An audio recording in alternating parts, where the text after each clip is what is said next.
Hello, everyone, and welcome to our group project called Incorporating Stress Within Adolescence. My name is Alex Billman. Olivia Hoban. My name is Kate Jensen. Hannah Stavely. Jade Redenbaugh. And today we will be talking about different stress factors, but also give you helpful techniques on what you can do if you ever find yourself within a stressful situation.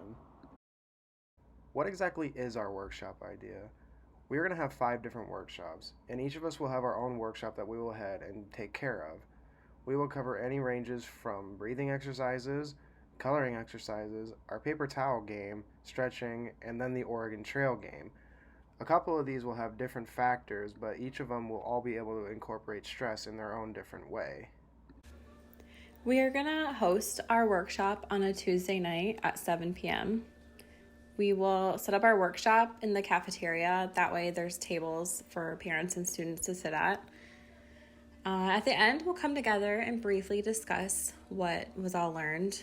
And then after the workshop is completed, we will sign the students' worksheet so that they can bring that to class with them and receive their extra credit for attending. My portion of the activities will be a little bit different than what my group members consist of. During my activity, students will play the game called the Oregon Trail. The game will consist of many different obstacles that the students will have to overcome and also work together to make sure that they reach the end of the game. However, there will be different loopholes that I will throw them through so they can understand what it's like to be in a stressful environment. Students will have to work together not only with their group members but also their parents to make sure that they can actually reach the common goal of completing the game.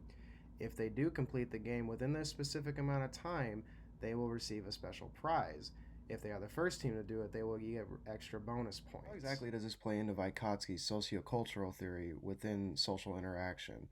The reason why that this plays into his theory is because you cannot complete this game solo. You have to work together with your other group members while also making sure that you are completing the right steps necessary to make sure that you get to the end of the game. You can't do this solo. You can't ignore your other group members. The reason why is if you do, you're going to run out of the resources before you even get halfway through the game. While you also do this, you need to be mindful of your other team members. That way, they aren't getting stressed out and they aren't worrying about, well, what am I going to be doing in this interaction? It is important to make sure that students understand that when they complete this, that it's not supposed to add more stress. It's about working together and completing the end game, which is completing the game. That is the reason why this plays into Vygotsky's sociocultural theory. In my activity, we will be discussing how stretching helps with reducing stress. So to start off with, students will spread apart and each have their own mat to do this exercise. We'll be discussing how relaxing muscle tension can actually help with reducing stress, especially with focusing in on your neck, back, and shoulder muscles. That can really help with you to feel calm. You can even sleep better and actually helps with induce extra blood flow. So then after this exercise, we will discuss how our bodies feel before and after stretching. So some main stretches we'll be focused on, like I said earlier, will be the neck. The neck is a major point in which stress can be evident. Then there's the upper back, which is a very common area in which stress can be built. And we'll be doing this through yoga poses, which is one of the most effective way of relieving stress. The first stretch we'll be focusing on is in the neck. This diagram is located on the top left picture. So first you want to start with make sure you're standing straight up. Then you want to slowly lean your head back, then following with rolling your head forward, and then repeat with either side. Another neck stretch you could do is to first drop your chin to your chest, then place your hands on the back of your head and gently push forward. You'll want to hold this for 20 to 30 seconds. The next part of your body we'll be focusing on is your back. The first pose we'll be doing is called the standing forward pose, and this is located on the bottom left corner. You want to first make sure that you stand with your feet together or hip distance apart.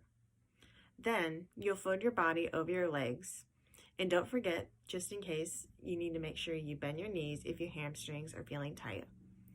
Then you want to grab your opposite elbows and let your head hang down. Throughout this, you want to make sure you maintain steady breathing and hold this pose for 20 to 30 seconds. And we will be repeating this 3 to 5 times. The next back stretch we'll be doing is called the heart opener, which is located in the top right corner. For this one, you also want to make sure you stand with your feet together or hip distance apart. Then you'll reach your hands out from behind you, clasp them together at the base of your back. Then you'll lift your clasped hands as high as you can behind you and make sure you have steady breathing throughout this.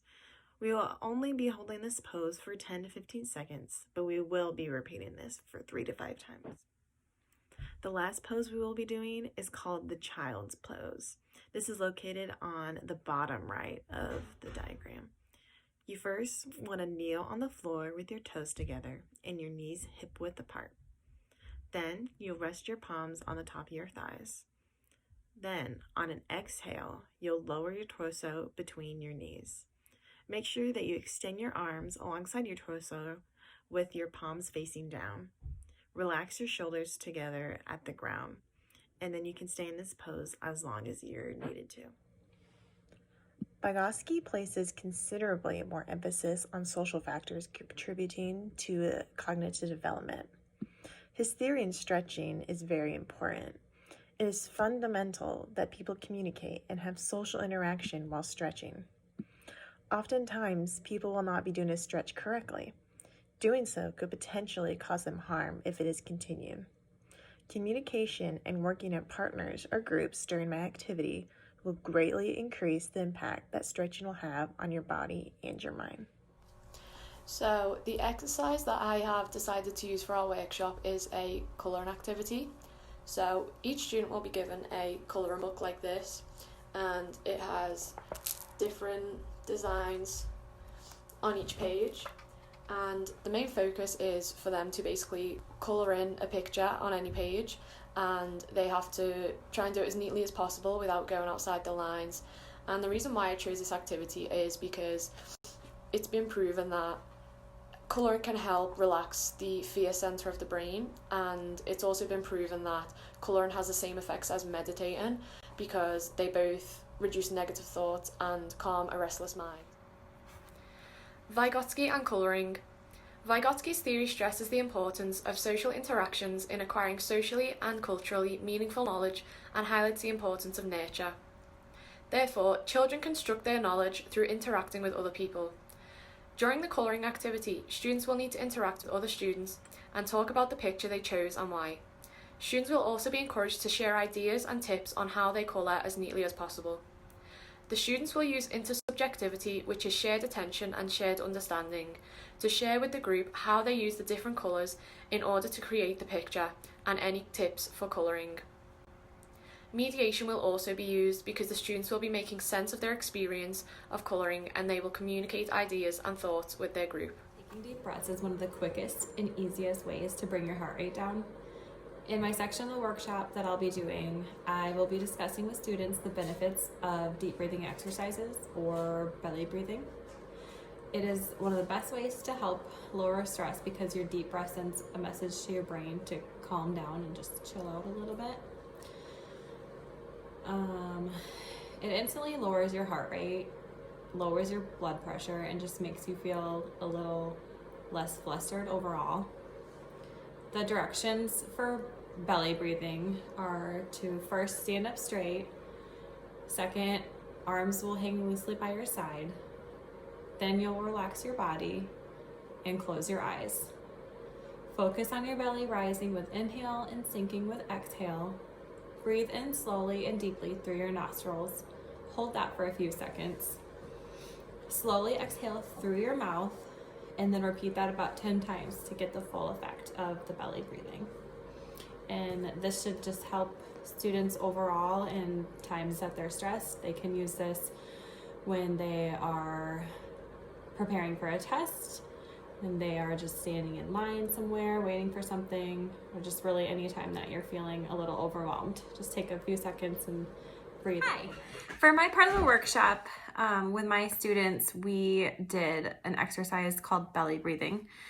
And how this ties in with Vygotsky's theories is that at an early age, children start to use self-talk, where they talk out loud with their feelings, and you can hear everything they're saying. Then they move on and they get a little older, and around like middle school age, they start to shift to use inner speech. And that was a part of my belly breathing exercises already. So I had told the students, like, when you decide to use your belly breathing, it might be in times where you're feeling a little anxious. So if you're standing in the lunch line and you might have a little bit of social anxiety walking in front of everybody out there in the lunchroom, you can stop and use belly breathing. And what else goes along with that is using your inner speech with yourself and just talking yourself through it. From what I remember in elementary and even middle school is that we were always so excited when we got to take a break from the classic lecture-like structure of a classroom and book learning to do something more interactive and hands-on. This is part of the reason I chose to do the paper tower challenge. Now, for this challenge, the students will be given 15 sheets of recycled paper and 4 feet of masking tape that they can then rip and divvy up however they see fit to use. But they never get anything more than that, only the 15 sheets and 4 feet of masking tape. Of course, they will need a flat surface like a floor or a table, whatever works best for them, to build their tower upon. Now, they're going to be asked to build a tower as tall as they can out of paper that can support a small, thin reading book. They'll have to use creativity, critical thinking, and problem solving to go about the construction of this tower because, of course, there's not only one way to do this. They just have to find the best way, or what they think is the best way, and communicate it and work together to accomplish this goal. Now, throughout the challenge, though, they'll learn how to work together as a team in a stressful situation and learn how stress might impact one's ability to work in a group. They can also learn how to combat stress and frustration to accomplish a goal. So if they need a break, if they get overwhelmed or frustrated, they can go off to the side for a little bit, take a quick breather, and then come back so that they might be able to work better from that point on. Of course, afterwards, we'll have a discussion on how they felt during the process and how they overcame or can overcome in the future any obstacles that they're met with. So not only does my workshop incorporate social interaction, but it is dependent on it.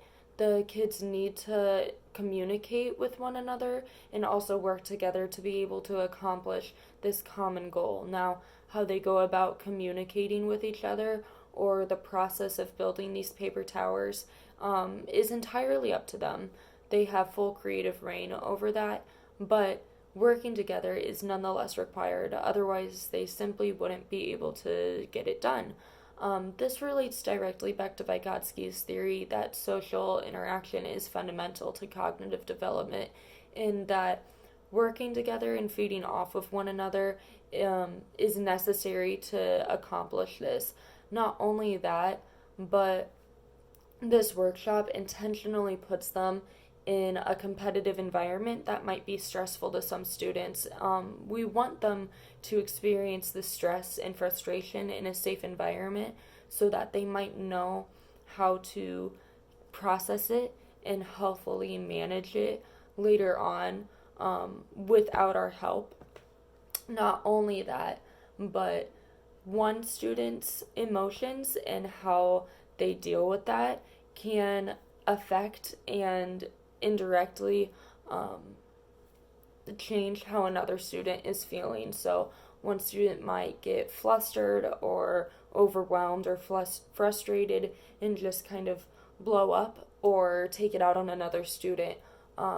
And obviously that would change how the other student is feeling. So we would be able to have a discussion after the workshop about not only how the workshop made each student individually feel and how to go about that in a healthy way, but also how to go about it in a healthy way in relation to other students to make sure they're not damaging their relationship with others or hurting others, because that is also important. Why exactly did we choose this issue? We have all dealt with stress in our lives, and some can have it more harder than others, depending on life situations. But no matter what you may have, it's important that you learn healthy ways to cope with yourself. That way you can be more successful. It is a really big issue not only amongst middle schoolers but also throughout the rest of our lives. Therefore, with this workshop, if we're able to help them learn how to deal with this issue, it can help them in the long run. And dealing with different types of stress based around their school and social, even their home life, it can help them in the long run. This is why it's very important that they learn early on how to deal with this stress and emotion. That way they can be very successful in later life. Why is it important for children to learn this? Children and teens are starting to experience stress for the first time at this age. Middle school is known as a time where stress is increased, especially in a school environment. If the children do not learn healthy ways of coping with stress, they could end up turning to unhealthy ways of coping. Examples of unhealthy ways of coping include alcohol, drugs, and violence. Learning different techniques and methods in order to deal with stress and difficult situations means that they are more likely to succeed in the classroom. One of the big questions is, what will the kids learn? Through the workshop, they'll learn exercises they can turn to when feeling stressed and how to manage it on their own. They'll learn breathing techniques and the importance of talking to someone you trust about your feelings. We also want them to know that their parents, teachers, peers, friends, everyone is there to help them during difficult times, and we want them to understand that the school is a safe place, and trust their teachers and know that we offer support. We also hope that they understand that the peers and even parents and teachers also deal with stress and that it's a natural emotion. We also hope that they learn how to manage their stress to get projects done, while also understanding that it's important to take care of yourself in stressful times. The strengths of this workshop and all the exercises combined is it allows children to work together to overcome stress and accomplish shared goals. It also allows children to learn stress-reducing exercises and gives them time alone in which they can learn to deal with stress by themselves. It also allows children to learn exactly what stress is and where it comes from throughout the discussions we hold after these exercises. It allows children to learn about different stressors they may not personally experience so that they might be able to understand a different person's point of view. These workshops incorporate aspects of cognitive, physical, and social emotional development through utilizing critical thinking and problem solving, doing stretches, breathing exercises, and building a tower, and then also, of course, working with peers in a social situation. How would they learn to deal with the stress? Each group will teach the children different methods and activities that will help them learn to deal with stress. After completing these activities, students will hopefully be able to incorporate these strategies in their everyday life when they get presented with a stressful situation. There's a lot to unpack with stress and diversity. While stress is a universal feeling among us humans, it's also a diverse feeling, meaning that it is caused by multiple different factors and to different severities for each person. Some examples are missing or skipping breakfast, parents working late, missing the bus, having a lot of homework, being in extracurriculars, and getting a bad grade. A lot of these things are also subjective, where it could be worse for one person than it is to another. For example, you may think that getting an 85% on a test is a bad grade, and it may stress you out because of that, due to the standards that you've been held to growing up. Another person may think that getting 60 on a test is a bad grade, and they may be stressed because of that, but not be stressed because of an 85%. It's different for each person, so the next time you hear someone say, "Oh, I did so bad on the test," and you think, "Oh, what did they get?" and they say a 90, don't be harsh.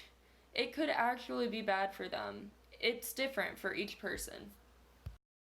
Now, to further address the issue of diversity and dive deeper into the subject, because it is quite a large subject to cover and fully understand, we want the students to understand the issue of diversity and understand that there are individual differences amongst their peers. The groups will come together at the end and we will address this issue through discussion in order to raise awareness about it. We will explain that certain students might have increased stress and different stressors due to factors such as an unstable family or familiar environment, no permanent home, little money, rough friends, bad neighborhood, etc.